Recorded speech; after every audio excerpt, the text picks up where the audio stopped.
Për kryedemokratin Sali Berisha, kreu i SPAK duhet i nështrohet hetimit pasi sipas tij Altin Dumani është palë me pushtetin dhe krimin e organizuar. Berisha tha se për këtë qëllim PD ka depozituar dosje, por asnjë hetim nuk është kryer. Janë refuzur, nuk mund të hetohen. Ne kemi paraqitur akuzat direkt ndaj tij. Nuk ka, është mbi ligjin, mbi kushtetutën. Kush e heton këtë? Prokurori i përgjithshëm? Asnjë tagër. KLP-ja, larg qoftë. Ky është bërë avokat privat i familjes Edi Rams dhe Edi Rams. Janë 4 shtëpi që disponon.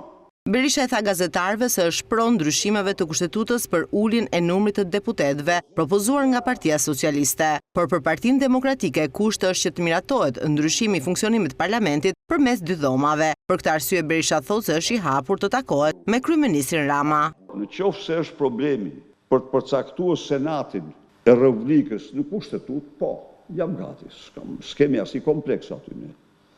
Sepse besojmë që është një institucion i dobishëm dhe jo duke rënduar buxhetin e takspaguesve, por duke zvogëluar numrin e deputetëve.